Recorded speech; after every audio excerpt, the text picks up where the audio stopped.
OK Studio, stand by. In 5, 4, 3, 2, 1.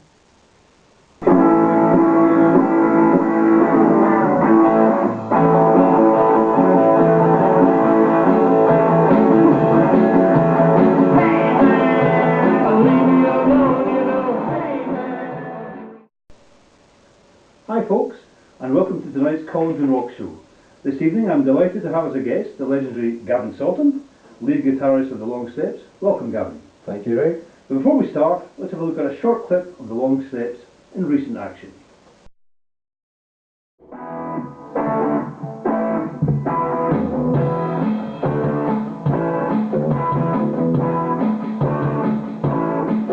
Got a feeling inside. Can't explain certain times. Can't explain. I feel like gold. Can't explain. Yeah, down my soul. Yeah. Can't explain. I say can't explain. I'm feeling good now, yeah, but can't explain. Nice. Excellent. So Gavin, I believe that the Long Steps have just ended a hectic autumn tour. How did that all go? It went very well. We did 3 major gigs. One at Collington Art in the Park, one at Collington Bowling Club, and one at the Collington Inn. So you've been quite busy then? Oh, very busy, very busy. I noticed in the video clip that you were playing a Gibson Les Paul. Do you use any other guitars on stage? I do have a Gibson SG that I keep in reserve just in case I should break a string or something. It has happened actually in the past that we were playing a gig at the Collington Inn and one of my strings on my Les Paul broke. So luckily I had a tuned Gibson SG to just throw over my shoulders and continue playing. Okay. Do you have any preference for guitar amps at all? Ones that work. I've used ones that don't work and ones that work, and ones that work are definitely better. No, I'm not hugely technically minded, and so long as it creates a decent noise I'm happy. I couldn't care whether it's a Marshall or a, well, that's the only name I know. It's a Marshall or something else. Okay, well, effects pedals, do you ever use these? I do have a booster pedal so that if I'm doing a solo it suddenly gives it a bit extra decibels, so that the audience is suitably deafened. Okay, right, we have another short clip of Gavin in action here, so let's have a look at that.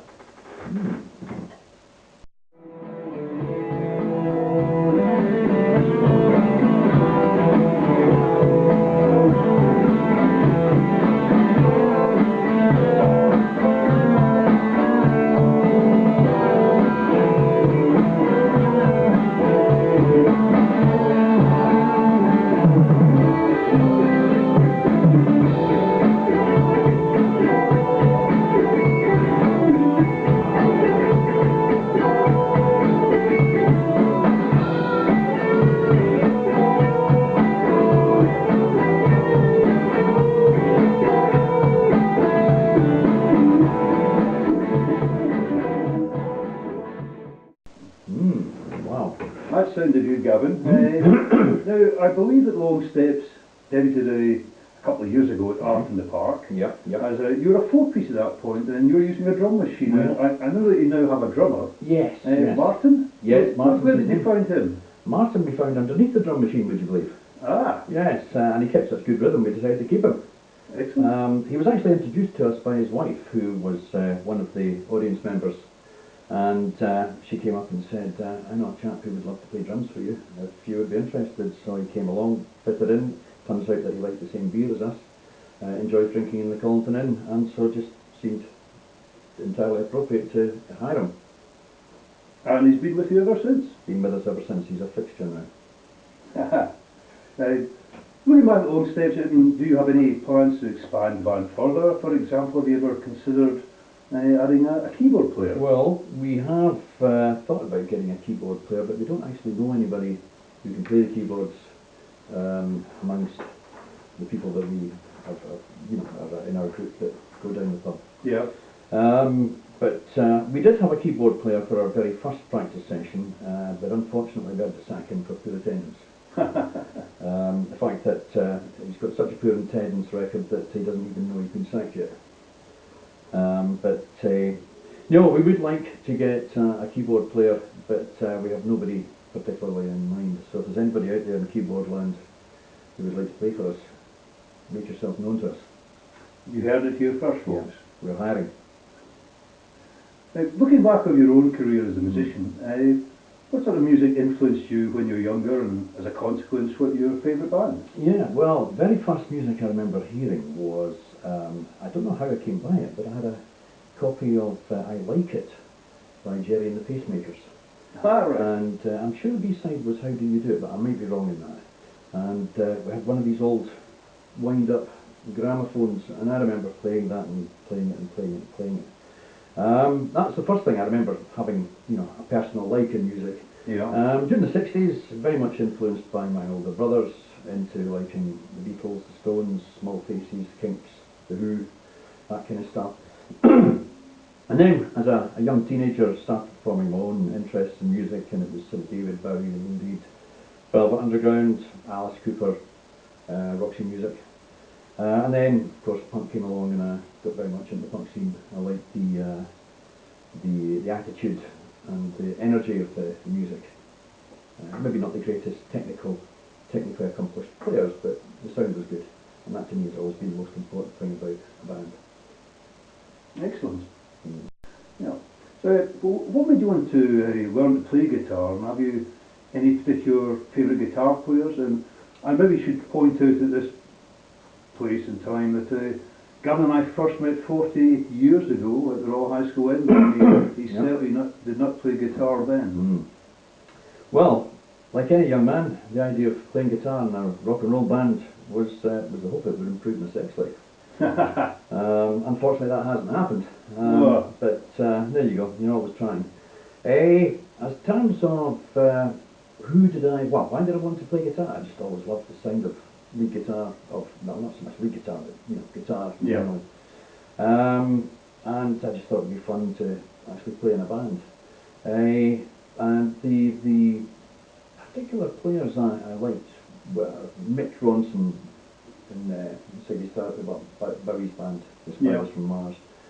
I liked the kind of attitude, but also the melody that he put into his playing. Particularly, things like Mooney's Daydream and such like that. Solo at the end is superb. And also Mick Jones of The Clash. Again, he's got a bit of attitude, but and it's a bit of a raw sound, but very melodic as well.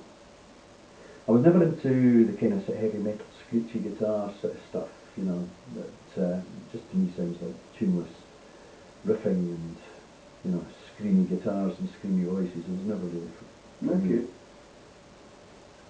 So that's about that.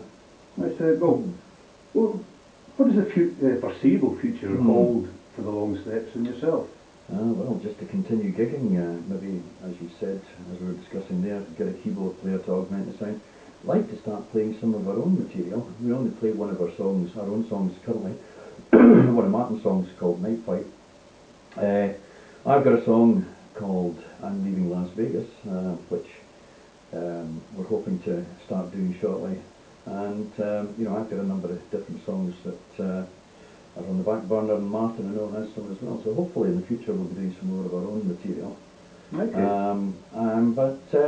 really, the future just generally is to continue doing what we're doing and enjoy.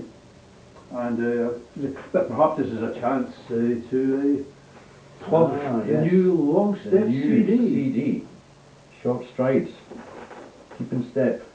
And that's available now, isn't it? It's available now in all good bookshops. Excellent. Well, finally, we have just enough time for a question from a viewer. Yes. This was from Joe Brosh of Ochtermuck. Oh, has he been on again? Yeah, regular fan. And he asks, what's been the best gig you have ever attended? Best gig I've ever attended? Well, there's two that would come under that category. One was the Clash at Dunfermline Cinema in 1978, July 78. Supported by, if I remember correctly, the Coventry Automatics, who became Specials. Oh, yes. An American New York band called Suicide, who I gotta say I didn't enjoy very much. They were pretty unlistenable. And Matt Biddle and the Decorators. Ah. And just a great gig. The Clash always push so much energy into their music, and again, great raw sound, full of energy, and just a brilliant night. And it was actually one of these nights when, you know, I was standing there watching this, and I went, you know, this is one night I'll remember, you know, on my deathbed. One of these nights I'll remember all my life, and I haven't forgotten it. The other one was Devo later that year at the Odeon. Right. And they put on a great show. They have Ouija Boy comes along underneath comes up from this underneath the stage and pops his head up and goes, "Hello everybody," you know, and so on like that. And they were just completely mad. The jerky motions they had while they were playing and so on. And it was just great fun, but great songs as well. The only other gigs I would love to have seen, but unfortunately I'll never be able to do, is the Long Steps gigs.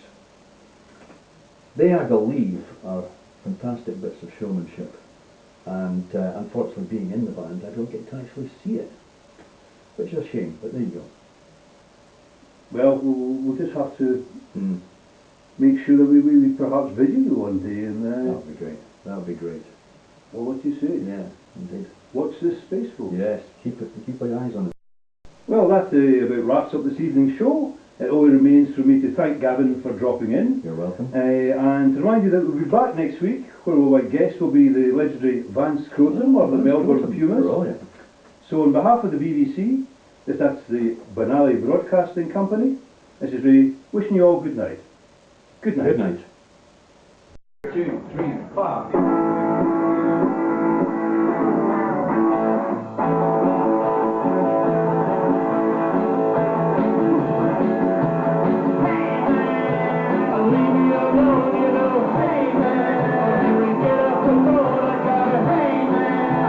Straighten my face.